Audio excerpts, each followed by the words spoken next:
안녕하세요, 제프입니다. 자, 오늘은 겨울농사 얘기를 좀 해볼 거예요. 저도 이제 올해 세 번째 겨울농사 시즌이 되었고, 이전에 뭐 성공한 것도 있고, 실패한 것도 있고, 시행착오도 겪고, 뭐 여러 가지 노하우들이 생겼잖아요. 뭐 경험담, 뭐 이런 쪽으로 해서 말씀을 드려볼까 합니다. 단계별로 10가지만 좀 말씀을 드려볼게요. 뭐 훈련 정보 같은 거는 뭐 많이 있으니까 이거는 그냥 저의 개인적인 경험담이다 이렇게 생각을 해보시면 좋을 것 같아요. 이게 이제 막상 이렇게 트레이너나 나만이 트레이닝 공간을 딱 이렇게 준비를 해놓고 실내에서 자전거 타는 게 어색하기도 하고 지루하기도 하고 그래가지고 재미를 못 붙이고 있는 분들도 계실 거란 말이죠. 아, 이거 도대체 어떻게 해야 되는지 모르겠어. 결제도 해놓고 이렇게 했는데 이게 하면 오르긴 하는 건가? 그런 생각도 드실 거고, 뭐 그러신 분들은 참고가 되실 것 같아요. 저는 개인적으로 실내 트레이너가 확실히 기량을 올리는 데에는 효과적이라고 저는 생각을 해요. 아마추어 선수 정도 되시는 분들인데 실내 트레이닝 안 되고 필드만 타다가 이렇게 뭐 높은 경지에 올라가시는 분들도 계십니다. 트레이너가 꼭 정답이다 이렇게 말하기는 어렵습니다. 근데 저는 개인적으로 고립되는 환경 있죠. 딱 일정 시간, 딱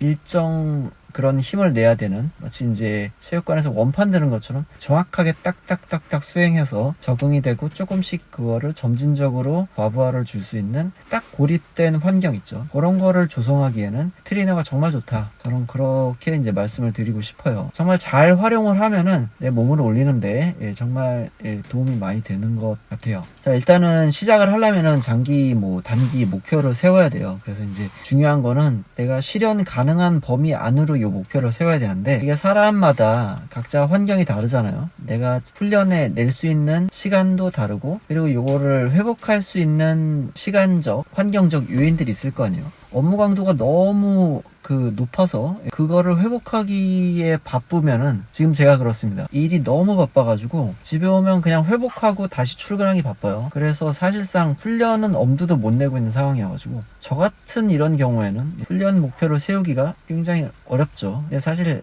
아쉽게도 이렇게 운동할 수 있는 것조차 이제 어떻게 보면 여유고 감사할 일이라고 저는 생각이 들어요. 하지만은 나는 이제 퇴근하고 스마트폰 보다가 그냥 뭐 어영부영 이렇게 시간이 가는 그런 시간들이 꽤 있다. 근데 이 시간들을 조금 더 알차게 보내고 싶고, 내가 가지고 있는 이런 자전거도 있고 트레이너도 있고 막 이런데 시간을 알차게 써가지고 훈련을 좀 올해는 해보고 싶다, 이런 생각이 든다. 이런 시간적인 뭐 이런 환경이 된다 그러면은 목표를 세워보는 게 좋을 것 같아요.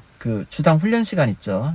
한 주에 얼마나, 8시간, 10시간, 뭐 이렇게 훈련 시간을 잡는 건데, 기본적으로 제가 생각했을 때는 8시간 정도가 그냥 무난하게 탈만하고, 좀 더 욕심을 내서 상위 10% 정도, 레벨에 가고 싶으면은, 10시간에서 12시간, 요 정도 사이를 잡는 게 좋을 것 같아요. 제가 보기엔 4점대 있죠. 4.0에 딱 도달을 하면은, 라이더 기준으로 한 6% 정도, 그 정도 백분율이 나오는 것 같거든요. 제 경험상으로는 그 정도 나오려면은 한 주당 3개월 정도는 잡아야 돼요. 주당 10시간씩은 꾸준하게 쭉 계속 타줘야 되는 것 같더라고요. 근데 이제 뭐 사람마다 뭐 나이도 다를 테고, 그리고 뭐 신체 조건도 다를 테고, 체질도 다르고 뭐 그러니까 사람마다 조금 차이가 있기는 할 거예요. 근데 저는 개인적으로 좀 훈련 대비 성과가 잘 안 나오는 편이긴 해요. 방법적인 문제인지 아니면은 뭐 몸이 약해서 그런 건지 잘은 모르겠지만은 저는 약간 노력파인 것 같긴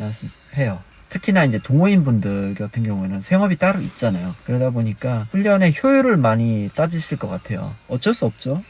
시간이 한정되어 있으니까. 그래서 방법적인 부분도 많이 연구를 하시는 것 같습니다. 어쨌든 저는 이제 무난하게 하신다 그러면은 뭐 3점 중반, 이 정도 바라보신다 그러면은 일단은 3개월 동안 지속적으로 한 8시간 정도 투자를 한 게 생각이 들고, 이왕이면은 4월 달에 저수령 그란폰도 같은 이런 대회 있죠. 그런 거를 하나 딱 잡아놓고 하면은 좋을 것 같다는 생각이 들었어요. 올해하고 작년 같은 경우에는 설악 그란폰도를 항상 이제 목표를 두고 했었는데, 올해는 설악 그란폰도가 워낙에 이제 조금 덥기도 하고 5월달에 올리다 보니까 좀 덥기도 하고 소화하기에 굉장히 좀 까다로워요. 이게 거리랑 획고가 워낙 길고, 그리고 주행시간이 워낙 긴 대회다 보니까 주행시간은 뭐 못해도 6시간에서 8시간, 많게는 10시간에서 11시간까지 나오는 대회다 보니까 그만큼 이제 준비하는 시간도 많이 걸리거든요. 약간 소화하기에 좀 부담스럽지 않은 대회지만은 대회 결과는 상대적인 거잖아요. 누구는 몇 시간에 들어가고 누구는 몇 시간에 걸리고, 그리고 전에 나는 몇 시간에 주파를 했고 올해 나는 몇 시간에 주파를 했고, 이런 식으로 대회 하나를 딱 정해서 그거를 타겟으로 해서 몸을 올리는 게 좋다는 생각이 듭니다. 두 번째는 환경을 조성을 하는 건데, 일단은 로라방 이제 트레이닝 룸을 하나 준비를 해야겠죠. 장비 같은 거, 프로그램으로 당연히 이제 아마 많이 준비를 하셨을 거예요. 사실 그거는 아주 그냥 기본적인 거고, 생각보다 이 장비만으로 해결이 안 됩니다. 갖출 거를 다 갖춰놨는데 생각보다 재미없어서 포기하시는 분들이 상당히 많아요. 장비 외적인 부분도 생각보다 중요해요. 동기부여이 굉장히 중요하죠. 그래서 대회를 잡는 거기도 하고, 나이가 들면 들수록 이제 VO2 max는 떨어지기 때문에 최대 심박이 떨어지듯이, 그게 사실 어떻게 보면은 좋은 동기부여가 되기도 하는 것 같아요. 지금 아니면은 더 어려워지니까 한 살이라도 더 젊었을 때 낼 수 있는 목표를 가져가는 거 아주 좋다고 생각합니다. 왜냐하면 이건 나이가 들어서 계속 이제 생각을 해볼 수 있는 거거든요. 예를 들어서 4점대를 한번 찍어보고 싶다. 나이가 들면 들수록 더 어렵잖아요. 그렇기 때문에 한 살이라도 젊었을 때 한 번이라도 해보면은 나이가 들어서도 그때 그거라도 해봤지, 이런 생각이라도 들지 않을까, 그런 생각이 좀 듭니다. 그리고 이제 훈련 시간 동안에 이제 혼자 사는 분들은, 저같이 이제 혼자 사는 사람들은 모르겠지만, 이제 같이 공간에 이제 사는 사람이 있다면은 이제 협조가 필요하겠죠. 당연할 것 같고, 시간 할애, 내가 준비하고 딱 로라 타고 훈련하고 뭐 이렇게 뒷정리하고 뭐 이런 시간 할애들이, 준비하고 훈련하고 뒷정리하고 뭐 이런 시간들이 필요해요. 저는 이제 정말 훈련이 너무 이제 목이 말라서 할 때는 출근하기 전에 1시간 바짝 하고 퇴근하고 나서 1시간 또 하고 뭐 이런 식으로 할 때도 있었어요. 그리고 휴일날이면 이제 뭐 2시간 연속으로 뭐 훈련을 한다든지, 아니면은 하루에 2번 훈련을 한다든지,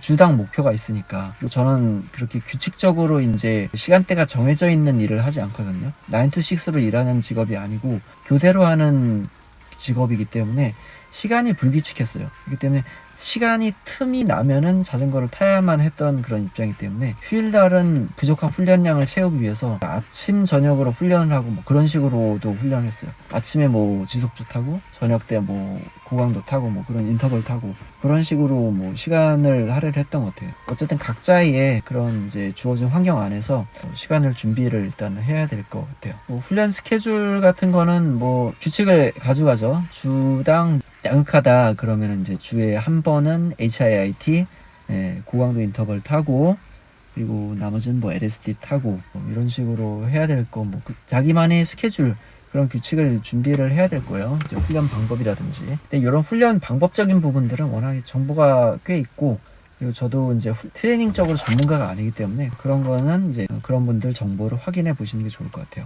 이런 이제 훈련적인 부분, 외적인 부분이 상당히 중요하거든요. 그런 영향 있죠. 식단이라고 거창하게 표현하긴 그렇지만은 딱 필요한 영양소, 이제 탄수화물이 많이 필요하니까 이런 거를 공급할 수 있는 방법 준비를 해야 되고, 한 번에 많이 먹기보다는 이제 여러 번에 걸쳐서 거르지 않고 먹는 게 중요한 것 같아요. 이런 부분들도 이제 많이 찾아보시고 그런 준비도 해야겠고, 평소에 내가 잘 회복을 못하진 않나, 잘 쉬는 방법이 뭔가, 이런 거에도 좀 생각을 해보고, 예를 들면 뭐 수면의 질을 높인다든지 홈롤러나 리커버리에 효과적인 이런 방법이 없나, 이런 걸 찾아보는 것도 괜찮다는 생각이 들어요. 그리고 세 번째는 이제 본격으로 연습에 들어갈 텐데, 그래서 보통 훈련의 종류는 이제 엔듀어런스라는 존2, 스위스팟이라고 하는 뭐 존3에서 존4 사이에 왔다 갔다 하는 SST, 최대수의 유산소 영역이라고 해서 VO2 max, 고강도 인터벌이라고 하는 HIIT, 이런 것들이 크게 4가지로 나누는데 뭐 몇 가지 더 있긴 합니다. 근데 보통 이렇게 4가지로 나누는데, 기본적으로 요거를 돌아가면서 이렇게 하는데 비중이 아마 이제 다 다를 거예요. 할애를 해야 될 겁니다. 그거에 플러스 이제 G리프트 레이스. 왜냐면은 이게 워크아웃만 계속 돌리면 이제 너무 재미가 없으니까, 필드에서 다른 사람들이랑 타는 그런 레이스 감각들을 잃지 않기 위해서 레이스도 참여를 해보면은 도움이 되는 것 같아요. 바로 이제 양극화 트레이닝 같은 거를 바로 LSD 고강도, LSD 고강도 이렇게 가는 게 아니라 종류별로 이렇게 돌려보는 게 좋은 것 같고, 일단은 돌리면서 몸이 어떻게 반응을 하는지 일단 봐야 되는 것 같아요. 하루나 다음날, 다다음 날이 몸에서 어떤 변화들이 일어나는지 그런 좀 볼 필요가 있는 것 같고, 그에 맞춰서 어떻게 회복을 하고 어떻게 식단을 보충식을 가져갈지 이제 고민을 하는 단계인 것 같아요. 한 보름 정도가 걸리는 것 같습니다. 내가 필요한 게 뭔지, 어떤 환경이 더 필요한지 이런 것도 이제 찾아볼 수가 있겠죠. 또 이제 뭐 회사를 다니시는 분들이라면 이게 이제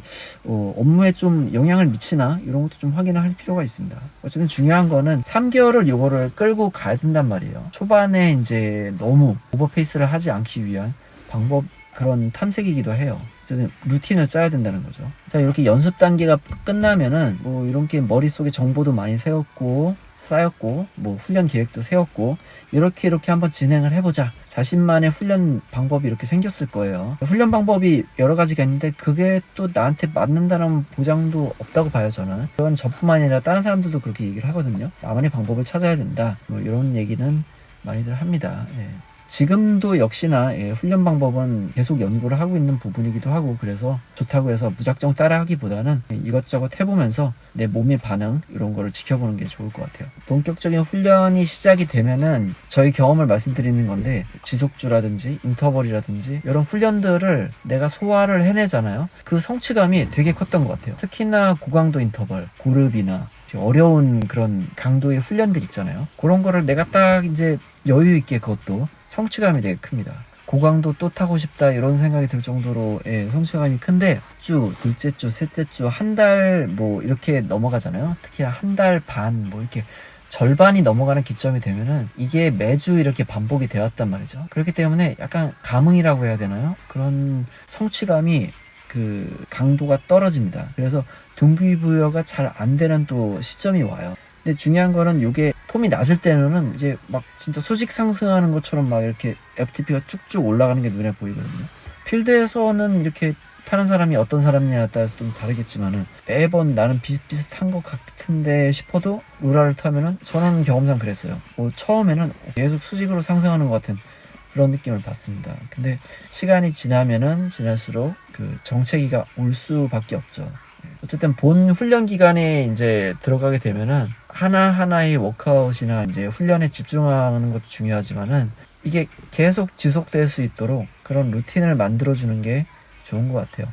뒷정리하는 습관, 내가 이제 준비하는 습관과 뒷정리하는 습관, 요거를 딱 하나의 루틴으로 딱 만들어 놓는 거죠. 저 같은 경우에는 끝나면은 바로 운동복, 바로 세탁기에 넣고 바로 빨래를 돌려요. 빨래를 돌리면서 샤워하면서 찬물 이제 마사지 같은 거 하죠. 단백질 드링크 하나 먹고 이런 거를 이제 한다든지 자기만의 노하우를 이제 만들 거예요. 트레이닝 하기 전에는 뭐 먹어야 할 것들, 베타알란이나 뭐 카페인이나 뭐 그런 것들 있잖아요. 그리고 식사는 뭐 언제 해야 하는 게 좋고, 이런 식으로 자기 이제 준비, 시작, 그 마무리까지 요런 하나의 루틴을 이제 딱 만들어주는 게 좋은 것 같아요. 5번째는 이제 FTP 상승입니다. 2주, 3주, 4주 이렇게 되면은 상승이 안 될 수가 없어요. 고강도 인터벌, IF 0.9 이상 되는 이제 인터벌 트레이닝을 하는데 여유가 생긴단 말이죠. 하는데도 뭔가 이렇게 무난하게 소화를 하고 체력이 남는 것 같아요. 스위스팟, SST, MED 뭐 이런 거, 약간 고강도 지속주 있죠. 이런 거 10분, 20분 되는 것들도 잘 소화를 하고 그러면은 슬슬 이제 FTP 상승을 해야 되나 이런 이제 시점이 옵니다. 당연히 이제 램프 테스트 같은 이제 FTP 테스트를 당연히 하겠죠. 하셨던 분들은 이제 아실 거예요. 램프 테스트나 FTP 테스트를 잘 안 해요. 일단은 하는데 에너지가 많이 들어가고, 했다 한들 그 시간 동안에 이제 FTP 테스트를 하면은 이제 몸이 오른 상태에서는 당연히 높은 수치가 나오긴 하는데, 그거를 바탕으로 이제 훈련의 강도를 올려버리잖아요. 그러면 생각보다 제 경험상엔 그렇습니다. 그리고 다른 분들 얘기 들어봐도 거의 비슷해요. 올리면은 그거에 내가 몸에 적응을 생각보다 못해요. 한두 번은 이제 어거지로 이제 소화를 하기도 하거든요. 왜냐하면 이제 FTP 테스트는 진짜 전력을 다해서 하는 거니까, 훈련 동안에 그 정도의 전력을 이제 몇 번 하다가도 그냥 번아웃이 어느 순간 와버리는 그런 일도 생깁니다. FTP 테스트를 해가지고 내가 이제 FTP가 이제 상승이 됐다 그러면은, 요거를 맞춰서 이제 내가 몸을 적응을 시켜야지, 요런 것보다는, 운동 강도보다는 차라리 지속성을 올리는 거, 저는 요거를 좀 말씀을 드리고 싶어요. FTP 올리는 건 좀 지연을 하고, 안정성을 많이 확보하시는 거. 천천히 가셔도 좋으니까, 급하게 가지 마시고, 안정성을 확보한 다음에, 그 다음에 조금씩 올려보자. 예, 이건 말씀드리고 싶어요.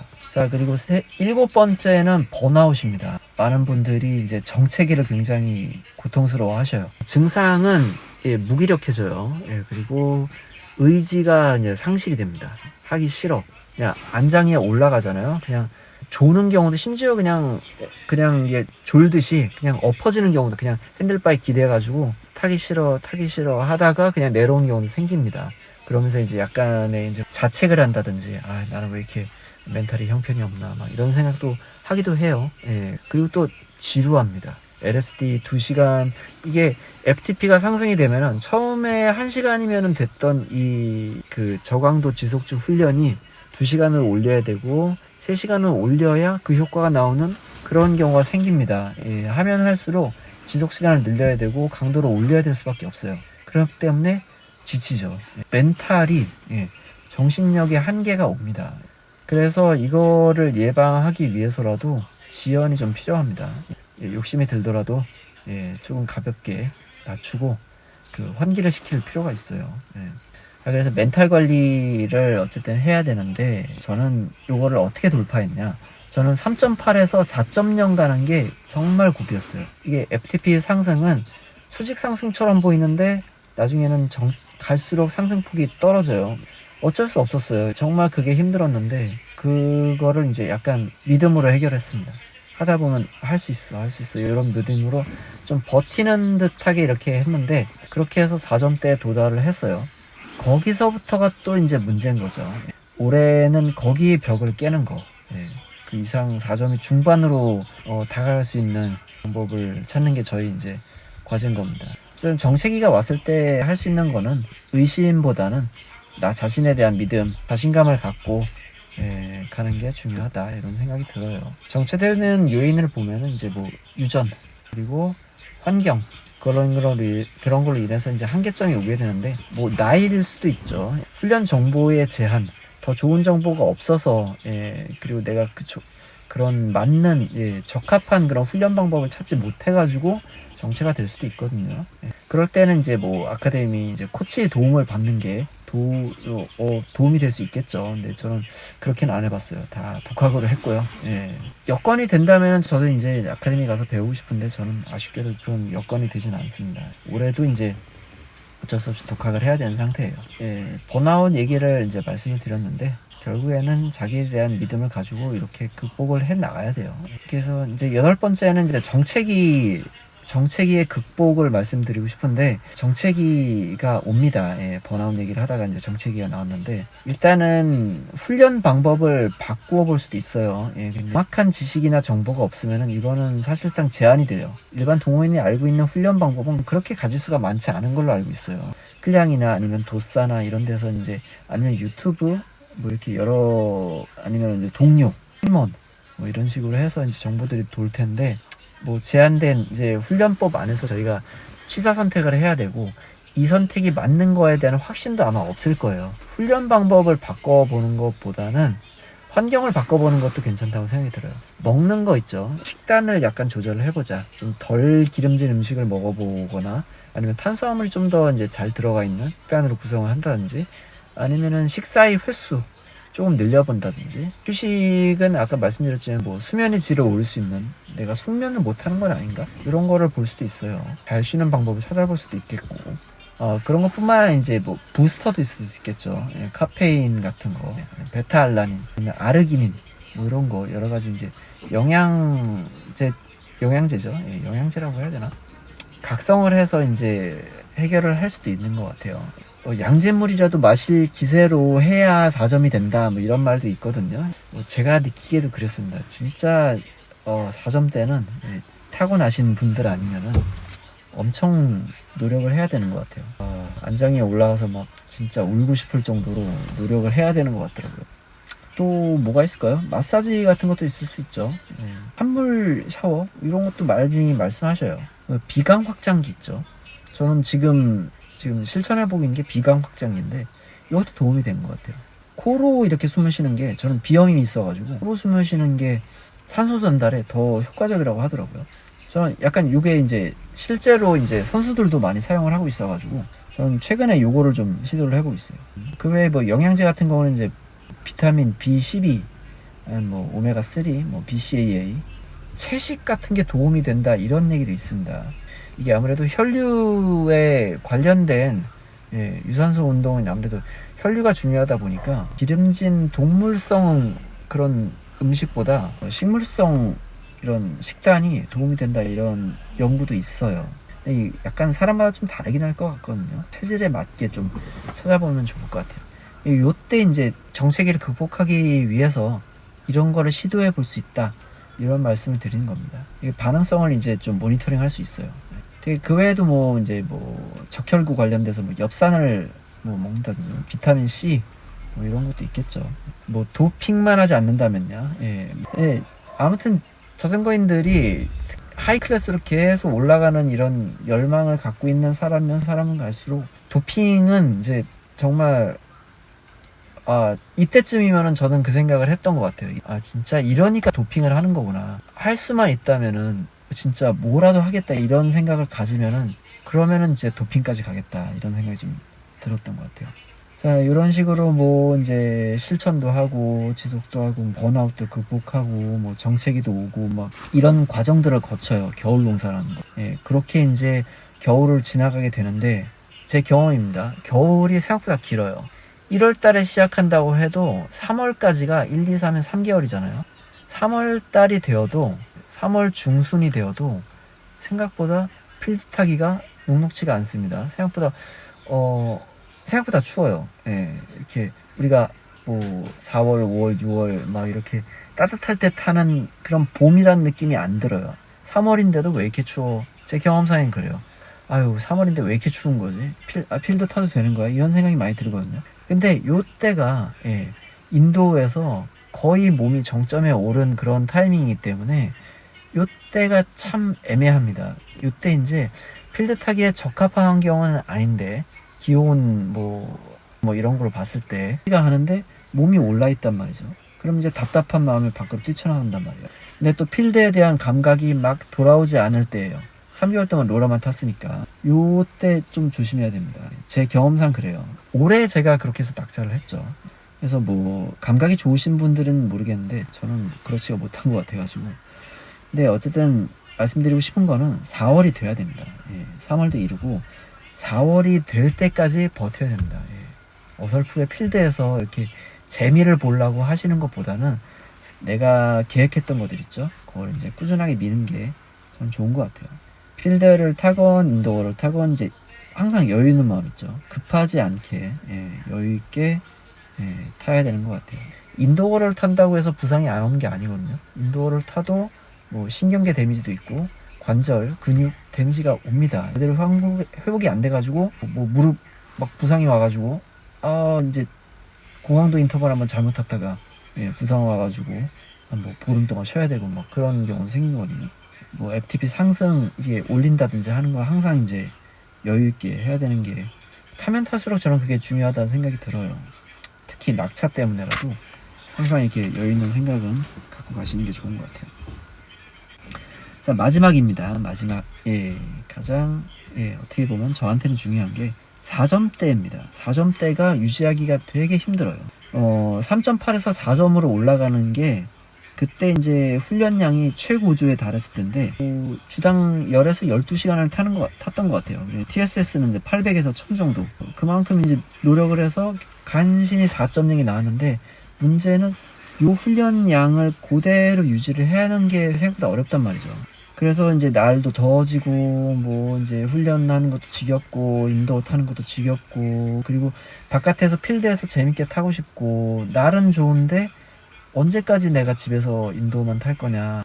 그래서 필드에 나가고 사람들이랑 어울리다 보면은 진짜 뭐 MCT 팀이나 운동봉 막 이렇게 나가는 거 아니면은 FTP를 이제 로라 타듯이 이렇게 쭉 올리기가 어렵거든요. 환경적으로.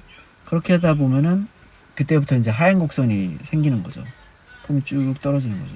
그래서 그때 저는 요때가 과정이 지금 올해 내년이 과제입니다.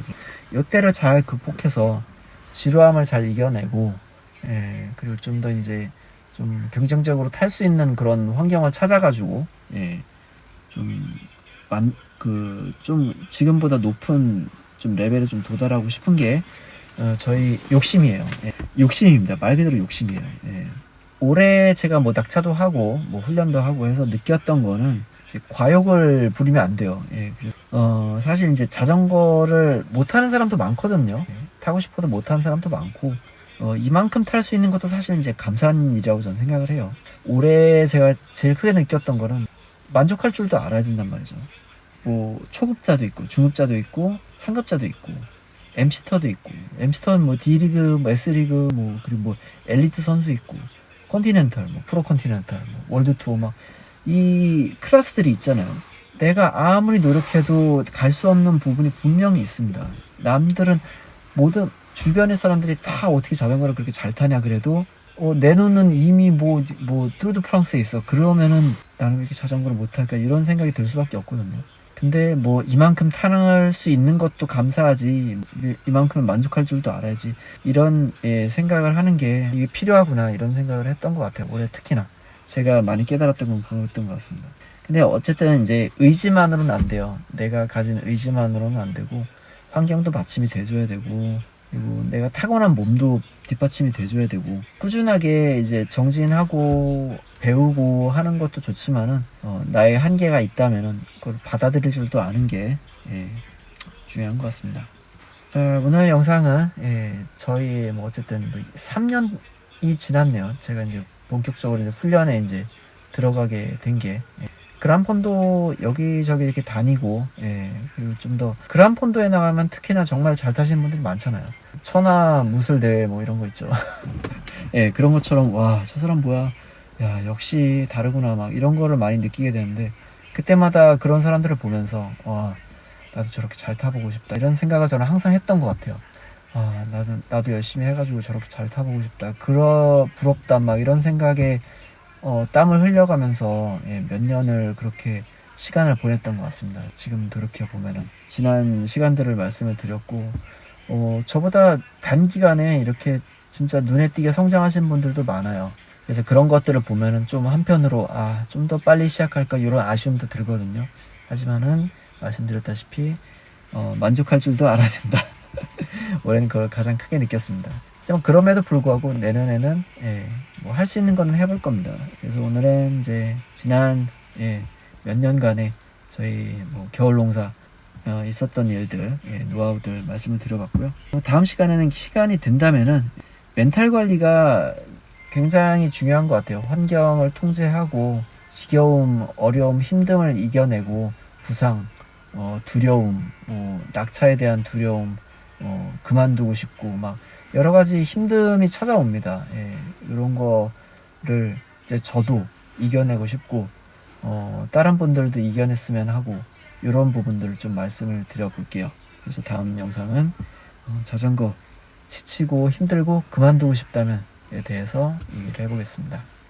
그럼 영상은 여기까지 하겠습니다. 시청해주셔서 감사합니다.